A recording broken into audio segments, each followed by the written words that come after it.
জুলাইখা সাইয়েদনা ইউসুফ আলাইহিস সালামের চরিত্র হনন করবার জন্য 7টা দরজায় তালা ঝুলিয়ে রিফ্লেকশন ফ্রম সূরা ইউসুফ আমি আমার ফেসবুকে লাইভ করছি, আপনারা কি ওটা ফলো করেন? সেখানে করেন না? তো সেখানে আমি বলেছি যে 7টা দরজায় তালা ঝুলিয়ে ইউসুফ আলাইহিস সালামকে নিষিদ্ধ প্রেমের প্রস্তাব দেয় জুলাইখা, কিন্তু ইউসুফ আলাইহিস সালাম এটাকে প্রত্যাখ্যান করে। তিনি বলেন, না, আমি আল্লাহকে ভয় পাই। কিন্তু জুলাইখাও ছাড়ার পাত্রী না, যে কোনো মূল্যে সে তার ডিজায়ারকে ফুলফিল করবে। এখন ইউসুফ আলাইহিস সালাম কি করবেন? উনি বাঁচার জন্য দিলেন দৌড়। কি করলেন? দৌড় দিলেন। ওয়াস্তাবাকাল বাব, দিলেন দৌড়। যখনই তিনি দৌড় দিলেন, সাথে সাথে দরজার তালা খুলে গেল অটোমেটিক্যালি, মিরাকুলাসলি, অলৌকিকভাবে তালা খুলে গেল। এতক্ষণ কিন্তু তালা খুলে নাই। কখন খুলছে? যখন দৌড় দিছে। তো আগে দৌড়টা দিতে হবে। সাহায্যটা যে আল্লাহ আপনার দিতে চায়, আল্লাহ যে বসে আছে ভান্ডার নিয়ে, ওইটা নেয়ার যে প্রসেসিং, ওইটার যে সিস্টেম, ওইটা তো আপনাকে ফুলফিল করতে হবে। সাইয়েদনা ইয়াকুব আলাইহিস সালামের 10 ছেলে দুর্ভিক্ষের কবলে পড়ে ফিলিস্তিন থেকে মিশরে যাবেন খাদ্য সংগ্রহ করতে। তো উনি ছেলেদেরকে উপদেশ দিয়েছেন, বললেন, ইয়া বানিয়া লা তাদখুলু মিন বাবিন ওয়াহিদ ওয়া দুখুলু মিন আবওয়াবিন মুতাফাররিকা। বললেন, ও আমার ছেলেরা, ফিলিস্তিন থেকে যখন মিশরে যাবে, মিশরের এক দরজা দিয়ে 10 ভাই একসাথে প্রবেশ করবে না। মিশরে ঢুকার অনেকগুলো প্রবেশ পথ ছিল, এন্ট্রি ছিল। বললেন যে 3 জন একটা এন্ট্রেন্স দিয়ে ঢুকবে, 4 জন আরেকটা দিয়ে, 2 জন আরেকটা দিয়ে। কারণ যাতে করে লোকজন দেখে বুঝতে না পারে যে তোমরা একই এলাকা থেকে এসেছো, একই বাবার সন্তান। একরকম দেখলে হয়তো লোকজন মনে করতে পারে যে তোমরা ভিনদেশি স্পাই, গোয়েন্দা টোয়েন্দা হবে, বিপদে পড়তে পারবে। এই জন্য টেক প্রিকশন, এক দরজা দিয়ে সবাই ঢুকবে না। এই উপদেশটা দিয়ে একটু পরে উনি বললেন, ইনিল হুকমু ইল্লা লিল্লাহ আলাইহি তাওয়াক্কালতু ওয়া আলাইহি ফালিয়াতাওয়াক্কালিল মুতাওয়াক্কিলুন। তবে হ্যাঁ, ফায়সালা আল্লাহর পক্ষ থেকে, আমি আল্লাহর উপর তাওয়াক্কুল করি, আর তাওয়াক্কুলকারীদের শুধুমাত্র আল্লাহর উপরই তাওয়াক্কুল করা উচিত। দেখেন, এখানেও আল্লাহ তাওয়াক্কুলের কথা বলতেছেন, কিন্তু শুধু শুধু ডিরেক্টলি তাওয়াক্কুল এটা আসে নাই। আগে কি? প্রিকশন। আগে কি এসেছে? প্রিকশন এসেছে। এজন্য খেয়াল রাখবেন, taking the precaution never, taking the precaution doesn't contradict with তাওয়াক্কুল। এটা তাওয়াক্কুলের সাথে কন্ট্রাডিক্ট করে না। মানে সাবধানতা অবলম্বন করা এটা তাওয়াক্কুল বিরোধী নয়, বরং এটা তাওয়াক্কুলেরই দাবি। এটা কি? তাওয়াক্কুলের দাবি, এটা তাওয়াক্কুল বিরোধী নয়। আল্লাহ তাআলা কোরআনের বিভিন্ন জায়গায় আমাদেরকে সাবধান হতে বলেছেন। আল্লাহ বলেছেন, ইয়া আইয়ুহাল্লাযীনা আমানু খুযু হিযরাকুম, খুযু হিযরাকুম, O you who believe, take your precaution. ও হে বিশ্বাসীরা, তোমরা তোমাদের প্রিকশন নাও, সতর্কতা অবলম্বন করো, সাবধানতা অবলম্বন করো। এই যে কোভিড পিরিয়ডে যদি আপনি খেয়াল করেন, দেখবেন যে, আমার কথা যদি আমি উদাহরণ দিয়ে বলি, আমাকে দেখলে অনেকে হুজুর বলে দৌড়ে এসে হাত বাড়ায় দেয় মুসাফার জন্য। তো বলেন তো, এখন কি মুসাফা করার সময়? হ্যাঁ।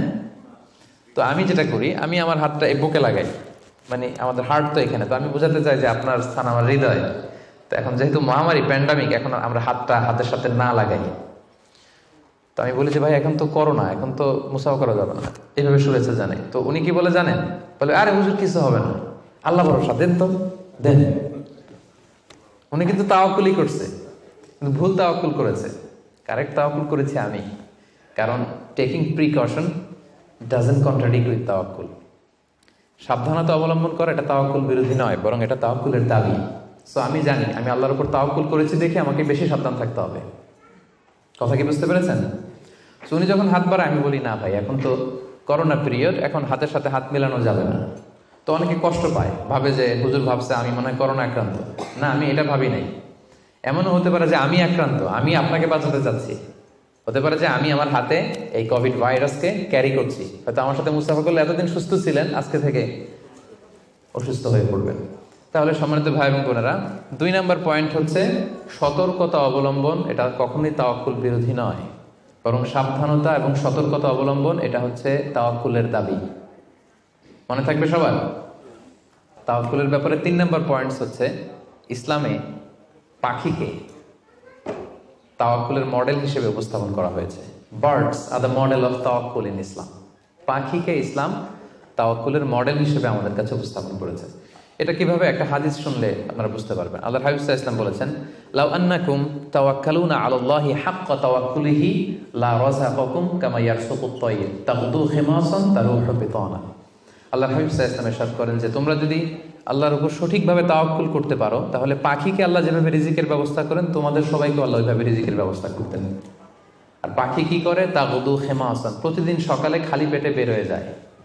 তারও বিতানান, বিকেলবেলা ওদর ভর্তি করে, পেট ভর্তি করে, আর আবার পাখির নিড়ে ফিরে আসে। সুবহানাল্লাহ। দেখেন, পাখিকে এখানে তাওয়াক্কুলের মডেল হিসেবে উপস্থাপন করা হলো। পাখি সকালবেলা কি করে? খালি পেটে বের হয়ে যায়। পাখির বাসায় বসে থাকে? কি করে? সবার আগে কিন্তু পাখি ঘুম থেকে ওঠে, জানেন তো?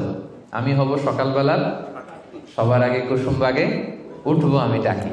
তো পাখি সবার আগে উঠে পাখি তার নিড থেকে, বাসা থেকে কিচির মিচির করতে করতে দেখবেন যে বেরোয় পড়ে। মানে ভেরি হার্ড ওয়ার্কিং। তারা বনে, বাদারে, নদীতে, জঙ্গলে ছুটতে থাকে। এবং বিকেল বেলায় ঠিকই প্রত্যেকটা পাখি খেয়ে পেট ভরে কিন্তু তারা আবার নিড়ে ফিরে। এই যে আপনি ফর এন এক্সাম্পল অ্যামাজন জঙ্গলের কথা যদি বলি, অ্যামাজন জঙ্গলে কি পরিমাণে পাখি আছে আপনি কল্পনা করতে পারেন? কত লক্ষ কোটি পাখি। একটা পাখিও কি না খেয়ে আছে? প্রত্যেকটা পাখিকে আল্লাহ তাআলা ওদর পূর্তি করে, তিনি তো রাজ্জাক, ওদর পূর্তি করে আবার পাখির নিড়ে ফিরিয়ে দেয়। তাহলে তাওয়াক্কুল করতে চাইলে পাখির মতো তাওয়াক্কুল করতে হবে। তাওয়াক্কুল যদি আমরা করতে চাই, আনসার মি, কিসের মতো তাওয়াক্কুল হবে? সবাই বলেন, তাওয়াক্কুল কিসের মতো হবে? পাখির মতো। পাখি যেমনি হাত গুটিয়ে বসে থাকে না তাওয়াক্কুল করে, সকাল বেলায় বাসা থেকে বের হয়ে পড়ে, কিচির মিচির করতে করতে ছুটতে থাকে, তারপরে ঠিক আল্লাহ তাআলা তার রিজিকের ব্যবস্থা করে তাকে নিড়ে ফিরিয়ে দেয়। তাহলে birds are the model of তাওয়াক্কুল ইন ইসলাম। আমাদেরকে খেয়াল রাখতে হবে যে হাত গুটিয়ে বসে থাকার নাম তাওয়াক্কুল না, সর্বোচ্চ প্রচেষ্টা করে আল্লাহর উপর ভরসা করা, এটার নাম হচ্ছে কি? তাওয়াক্কুল। কারণ ইসলাম সবসময় আমাদেরকে কাজের জন্য উৎসাহিত করে। আল্লাহ তাআলা বলছেন, ফাইদা কুদিয়াতিস সালাতু ফান্তাশিরু ফিল আরদি ওয়াবতাগু মিন ফাদলিল্লাহ। যখন সালাত শেষ হয়ে যায় তোমরা জমিনে ছড়িয়ে পড়ো। নামাজ শেষে বসে থাকার কথা বলা হয়নি, ছড়িয়ে পড়ো। শিক্ষক যাবে স্কুলে, কৃষক যাবে মাঠে, রাজনীতিবিদ যাবে সংসদ ভবনে, ব্যবসায়ীরা যাবে মার্কেট প্লেসে, যাদের যেখানে কাজ ওখানে। আবার আজান হবে, আবার ফিরে আসবে, আবার নামাজ শেষ, আবার কাজে চলে যাবে। সালাত শেষ তো কাজে নেমে পড়ো। ওয়াবতাগু মিন ফাদলিল্লাহ, আল্লাহ বললেন আমার ফদল তালাশ করো। ফদল মানে আল্লাহর অনুগ্রহ, যেটাকে তাফসিরে এসেছে রিজক। রিজক বা ফদল কিন্তু মসজিদের ভেতরে থাকে না, ফদল থাকে মসজিদের বাইরে। ফদল কই থাকে? এজন্য মসজিদ থেকে যখন আমরা বেরোই আমরা কি দোয়া পড়ি? পড়েন তো, আল্লাহুম্মা ইন্নী আসআলুকা মিন ফাদলিক। আল্লাহ তোমার ফদল চাই আমরা, মানে রিজিক চাই। ইবাদত তো করলাম, এবার কিছু রিজিকের ব্যবস্থা করো, কিছু ডাল ভাতের ব্যবস্থা করো। তো এই জন্য ইসলাম কিন্তু সবসময় আমাদেরকে কাজ করা, প্রচেষ্টা করা, এটার ব্যাপারে উৎসাহিত করে। আমি তো সবসময় আলোচনায় বলি যে কাজে কোনো লজ্জা নেই। লজ্জা কিসে? অলসতায়। হ্যাঁ, ভিক্ষাবৃত্তিতে লজ্জা, অলসতায় লজ্জা। আমি সবসময় বলি যে পরিশ্রমে করলে যে ঘাম ঝরে, সে পরিশ্রমের লোনা ঘামে জন্মায় সফলতার বীজ। পরিশ্রমে কোনো লজ্জা নেই। ইসলাম সবসময় আমাদেরকে পরিশ্রম করতে শেখায়। তাওয়াক্কুলের ব্যাপারে ইসলামের সর্বশেষ দৃষ্টিভঙ্গি হচ্ছে আমরা সবাই আল্লাহ তাআলার সাহায্য চাই, কিন্তু আল্লাহ তাআলার সাহায্যের পূর্ব শর্ত হচ্ছে আগে প্রচেষ্টা করা, চেষ্টা করা। আপনি যদি চেষ্টা না করেন আল্লাহ তাআলার সাহায্য কখনো আসবে না। আগে আপনাকে চেষ্টা করতে হবে। আল্লাহ তাআলা নিজেই কালামুল্লাহ মাজিদে ইরশাদ করেছেন, ইন্নাল্লাহা লা ইউগাইয়িরু মা বিকওমিন হাত্তা ইউগাইয়িরু মা বিআনফুসিহিম। আল্লাহ ততক্ষণ পর্যন্ত কোনো জাতির ভাগ্যের পরিবর্তন ঘটায় না যতক্ষণ না তাদের ভাগ্য পরিবর্তনের চেষ্টা তারা নিজেরা না করে, ততক্ষণ পর্যন্ত আল্লাহ কখনো সাহায্য পাঠাবেন না। ইভেন কি নবীদের ক্ষেত্রেও ওনারা চেষ্টা না করলে আল্লাহ সাপোর্ট পাঠাতেন না। এমনকি নবীদের ক্ষেত্র দেখুন, জুলাইখা সাইয়েদনা ইউসুফ আলাইহিস সালামের চরিত্র হনন করবার জন্য 7টা দরজায় তালা ঝুলিয়ে, রিফ্লেকশন ফ্রম সূরা ইউসুফ আমি আমার ফেসবুকে লাইভ করছি, আপনারা কি ওটা ফলো করেন? সেখানে করেন না? তো সেখানে আমি বলেছি যে 7টা দরজায় তালা ঝুলিয়ে ইউসুফ আলাইহিস সালামকে নিষিদ্ধ প্রেমের প্রস্তাব দেয় জুলাইখা, কিন্তু ইউসুফ আলাইহিস সালাম এটাকে প্রত্যাখ্যান করে। তিনি বলেন না, আমি আল্লাহকে ভয় পাই। কিন্তু জুলাইখাও ছাড়ার পাত্রী না, যে কোনো মূল্যে সে তার ডিজায়ারকে ফুলফিল করবে। এখন ইউসুফ আলাইহিস সালাম কি করবেন? উনি বাঁচার জন্য দিলেন দৌড়। কি করলেন? দৌড় দিলেন। ওয়াস্তাবাকাল বাব, দিলেন দৌড়। যখনই তিনি দৌড় দিলেন সাথে সাথে দরজার তালা খুলে গেল, অটোমেটিক্যালি, মিরাকুলাসলি, অলৌকিকভাবে তালা খুলে গেল। এতক্ষণ কিন্তু তালা খুলে নাই। কখন খুলছে? যখন দৌড় দিছে। তো আগে দৌড়টা দিতে হবে। সাহায্যটা যে আল্লাহ আপনার দিতে চায়, আল্লাহ যে বসে আছে ভান্ডার নিয়ে, ওইটা নেয়ার যে প্রসেসিং, ওইটার যে সিস্টেম, ওইটা তো আপনাকে ফুলফিল করতে হবে। এক লোক হুজুরের কাছে যে দোয়া চাইছে, হুজুর দোয়া করবেন আমার জন্য একটা ছেলে হয়। হুজুর দোয়া করে দিছে, ছেলে আর হয় নাই। পরের বছর আবার, হুজুর একটু দোয়া করে দেন যেন ছেলে হয়। হুজুর দোয়া করলেন কিন্তু ছেলে হয়নি। এরপরের বছর আবার হুজুর তো দোয়া করবেন আমার যেন আল্লাহ ছেলে দেয়। হুজুর বলল ঘটনা কি? তো যুবকটা এটাকে বলতেছে, বাবা বিয়ে করেছো? না। বিয়ে করেছো? না বিয়ে করি না। তো বিয়েটা না করলে ছেলে আসবে কোত্থেকে? আগে তো বিয়ের পর্বটা সারবি, তারপরে না আল্লাহ ছেলে দেবে। কি বলেন? তো ওই আল্লাহ সাহায্য আসার জন্য যেটা দরকার ছিল, তখন একটা দৌড়ের দরকার ছিল। ঈসা আলাইহিস সালাম দিলেন দৌড়, সাথে সাথে দরজা খুলে গেল। মুসা আলাইহিস সালামের কথা খেয়াল করেন।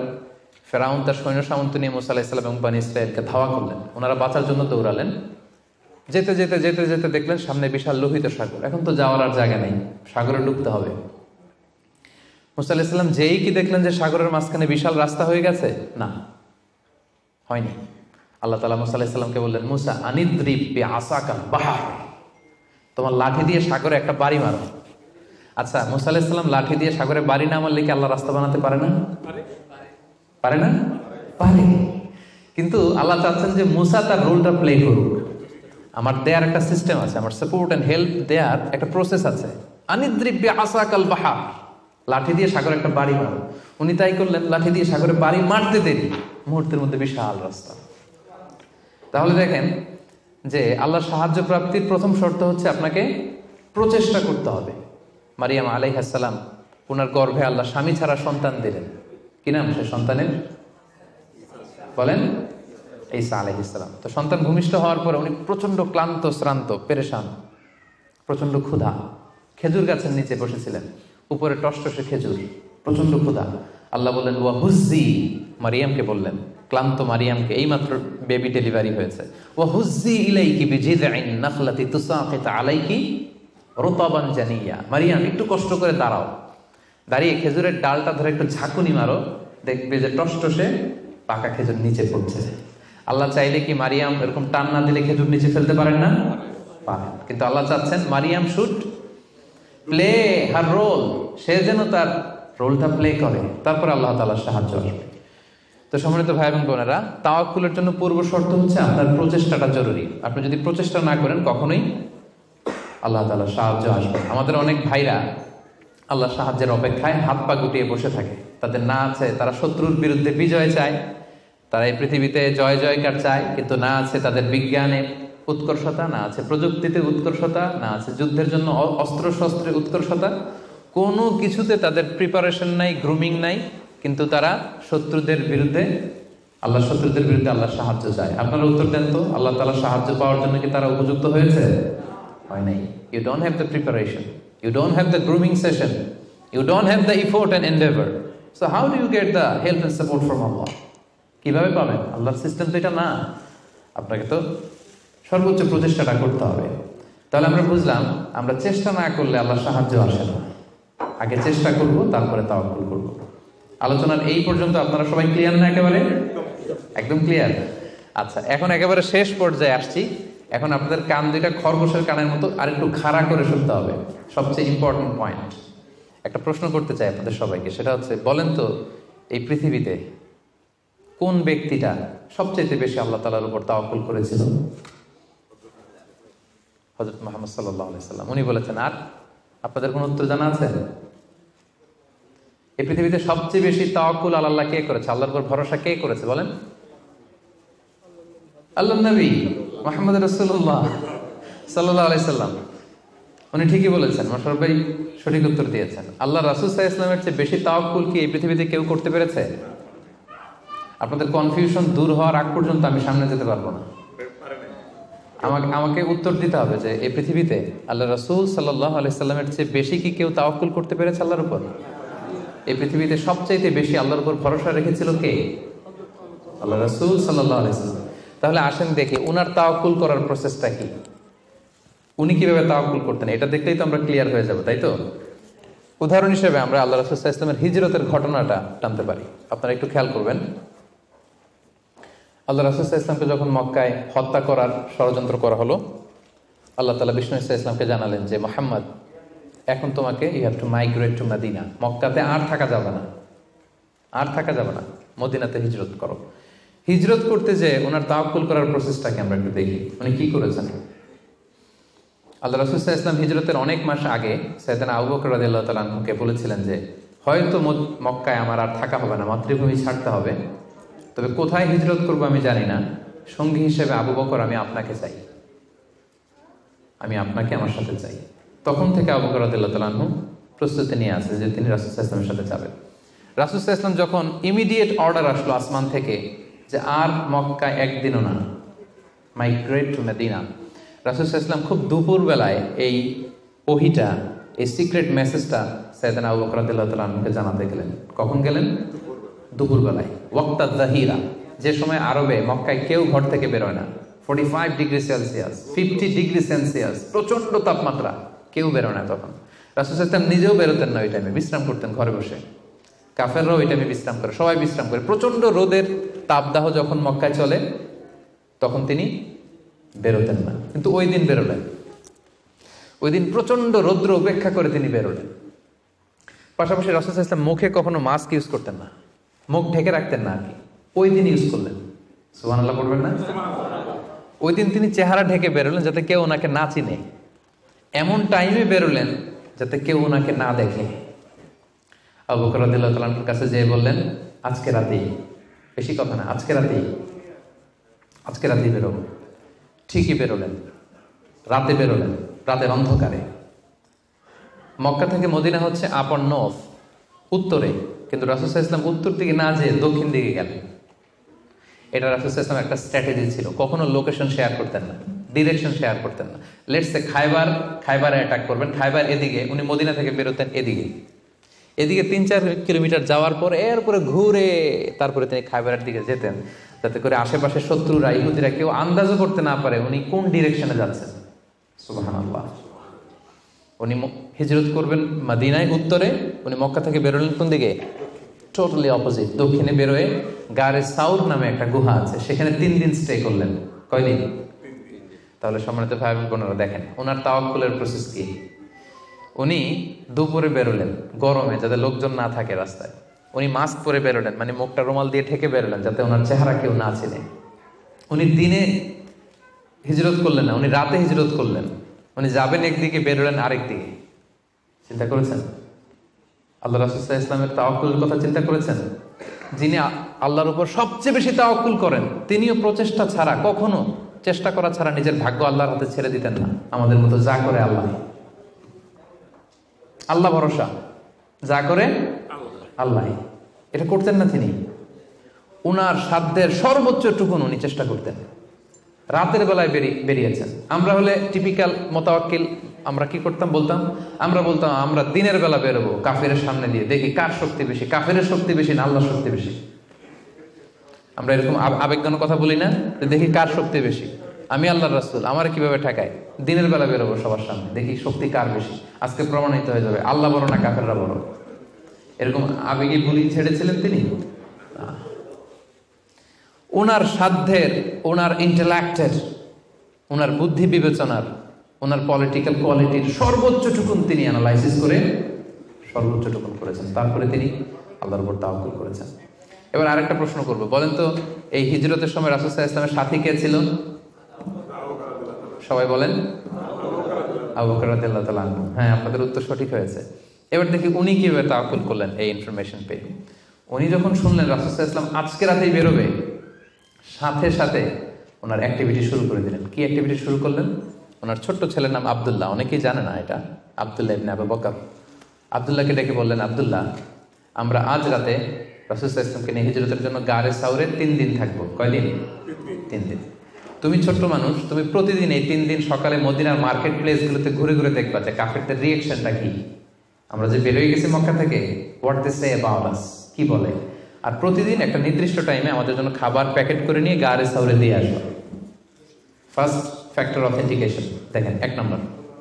2 নম্বর, আবু বকর ভাবলেন মক্কা থেকে বেরিয়ে গারে সাউর যখন সে যাবে তাকে কেউ দেখলে সন্দেহ করবে না, কারণ ছোট মানুষ, কিন্তু তার যে ফুট স্টেপ থাকবে, বালুর উপর দিয়ে হাঁটলে ওখানে কি পড়ে?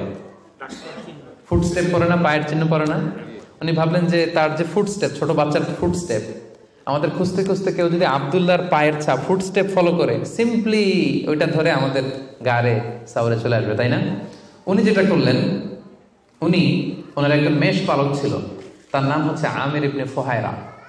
আমির ইবনে ফুহাইরাকে উনি বললেন, তোমার কাজ হচ্ছে প্রতিদিন ছোট্ট আব্দুল্লাহ যখন আমাদেরকে গারে সাওরে খাবার দিয়ে ফিরে আসবে, ও যেই পথে গিয়েছে ওই পথে আমাদের ছাগলগুলো আধা ঘন্টা 1 ঘন্টা তুমি চড়াবা ওই জায়গায়। ওইখানে যখন ছাগল চড়াবা তখন আর আব্দুল্লাহর ছোট পায়ের ফুটস্টেপ থাকবে না, তখন ছাগলের পায়ের ছাপ থাকবে। সুবহানাল্লাহ বলবেন না? কি চমৎকার ভাবে উনি সতর্কতা অবলম্বন করেছেন, যাতে আব্দুল্লাহর পায়ের ছাপ বোঝা না যায়। তুমি আব্দুল্লাহ ফিরে আসার পরে সেখানে আমাদের মেষগুলো চারণা করবে, যাতে করে তার পায়ের ছাপগুলো মুছে যায়। এখানেই শেষ না। এরপর তিনি আব্দুল্লাহ ইবনে উরাইকিত নামে একজন স্পেশাল লোককে ভাড়া করলেন। উনি বললেন যে আমরা মদিনা যাব, সবাই যেই পথে যায় ওই পথে যাব না, কাফেলা যেই পথে মক্কা থেকে মদিনায় যায় ওইটাই যাব না, ভিন্ন আনফ্যামিলিয়ার আনইউজুয়াল কোনো পথ যদি থাকে সেই পথে আমরা যাব, সেই পথ তুমি জানো। তাকে ভাড়া করে রাখলেন। ঠিক তাই হলো। প্রতিদিন ছোট্ট আব্দুল্লাহ খাবার নিয়ে যায়, ও ফিরে আসলে আমির ইবনে ফুহাইরা ছাগল চড়ায় পায়ের ছাপ মুছে দেয়। আর 3 দিন শেষে আল্লাহ রাসূল সাল্লাল্লাহু আলাইহি ওয়াসাল্লাম সেই আব্দুল্লাহ ইবনে উরাইকিতকে নিয়ে ভিন্ন একটা পথে, সাহেলি পথে, সাগরের পাশ ঘেঁষে চলতে শুরু করলেন। কিছু দূর যাওয়ার পরে সে বলল যে এই পথে আমি অনেক দূর এসেছি, আর যাব না, এখান থেকে সোজা যদি আপনি হাঁটেন একেবারে মদিনা চলে যাবেন। সুবহানাল্লাহি ওয়া বিহামদিহি। দেখেন, এই ছিল ওনাদের আল্লাহ রাসূল সাল্লাল্লাহু আলাইহি ওয়াসাল্লাম, এবং পৃথিবীর সবচেয়ে শ্রেষ্ঠ মানুষ। নবীদের মধ্যে শ্রেষ্ঠ হচ্ছেন আল্লাহ রাসূল সাল্লাল্লাহু আলাইহি ওয়াসাল্লাম, আর সাহাবাদের মধ্যে সবচেয়ে শ্রেষ্ঠ কে ছিলেন? আবু বকর রাদিয়াল্লাহু তাআলা। মক্কায় তখন ঘোষণা দেয়া হলো যে আবু বকর এবং মুহাম্মদ পালিয়েছে, যে মুহাম্মদের মাথা কেটে দিতে পারবে তাকে 100 উট দেয়া হবে। তখন সুরাকা ইবনে মালিক নামে একজন লোক, সে সামহাও জানতে পেরেছে যে আবু বকর এবং আল্লাহ রাসূল সাল্লাল্লাহু আলাইহি ওয়াসাল্লাম এই পথে চলেছে। সে আল্লাহ রাসূল সাল্লাল্লাহু আলাইহি ওয়াসাল্লামের মাথা কাটার জন্য রওনা হয়েছে। পরবর্তীতে সে মুসলমান হয়েছে। কিন্তু সে যখন গেল, সে দেখলো যে আল্লাহ রাসূল সাল্লাল্লাহু আলাইহি ওয়াসাল্লাম ওটের উপরে চড়ে এত কোয়াইট এন্ড কাম, এত ঠান্ডা মাথায়, খুব প্রশান্তির সাথে তিনি কোরআন তেলাওয়াত করছেন। কি করছেন? শুধু ওট যাচ্ছে আর উনি কি করছেন? কোরআন তেলাওয়াত করছেন। কারণ now he is in the state of তাওয়াক্কুল। Now he is in the state of তাওয়াক্কুল। কারণ এখন তিনি তাওয়াক্কুলের স্টেটে আছেন। ওনার হাতে, ওনার মেধায়, ওনার ইন্টেলেক্টে, ওনার বুদ্ধিতে যা করার ছিল একটাও ছাড়েননি। সর্বোচ্চটা চেষ্টা করে উনি শেষ করে ফেলেছেন। Now he is in the state of তাওয়াক্কুল। এখন তিনি তাওয়াক্কুলের স্টেটে আছেন। কি করছেন? Now he is reciting the holy Quran, very quiet and calm. Suraqa দেখলো যে মুহাম্মদের কোনো টেনশন নাই, পুরা মক্কায় হইচই, সে তো অস্থির হয়ে পালাবে না। আমি দেখলাম দূর থেকে Muhammad he is reciting the holy Quran, তিনি কোরআন তেলাওয়াত করছেন। কারণ তিনি এখন তাওয়াক্কুলের অবস্থায় আছে। ওনার সাধ্যের, ওনার প্রচেষ্টার সর্বোচ্চটুকু উনি করে ওনার ভরসাটা উনি রেখেছেন কার উপর? আল্লাহর উপর। এই জন্য সম্মানিত দিনী ভাই এবং বোনেরা, this is the true essence of তাওয়াক্কুল, যে আমরা এই পৃথিবীতে আমাদের সাধ্যের সর্বোচ্চটুকুন করব, যা করা লাগে আপনার সফলতার জন্য হালাল পন্থায় যা করা লাগে আপনি সর্বোচ্চটুকুন করবেন। আপনার প্রচেষ্টা চালিয়ে যাবেন, আপনি কৌশল অবলম্বন করবেন, আপনি প্রিকশন করবেন, আপনার যা যা করা লাগে এই দুনিয়ার পার্থিব জগতের সবকিছু আপনি করবেন। কিন্তু এগুলোর একটার উপর আপনি ভরসা রাখবেন না। ভরসা রাখবেন কার উপর? কোভিড-19 আপনি চিকিৎসা নেবেন, আপনি ভ্যাকসিন নেবেন, কিন্তু ভরসা ভ্যাকসিনের উপর নয়, ভরসা কার উপর? তাহলে ইসলাম আমাদেরকে শেখায় আমরা সর্বোচ্চ প্রচেষ্টা করব, আমরা সতর্ক থাকবো, আমরা প্রিকশন নেব, আমরা এই পৃথিবীতে সফল হওয়ার যত মেকানিজম আছে সবটাকে সর্বোচ্চ রপ্ত করব। কিন্তু এগুলোর কোনোটার উপরে কিন্তু আমরা ভরসা করব না। আমরা ভরসা রাখবো কার উপর? And this is the true essence of তাওয়াক্কুল। এটাই হচ্ছে তাওয়াক্কুল। আমরা যেন আমাদের জীবনের প্রতিটি ক্ষেত্রে সঠিক নিয়মে আল্লাহ তাআলার উপর তাওয়াক্কুল করতে পারি। আল্লাহ তাআলা আমাদের সবাইকে কথাগুলো বুঝার ও আমল করার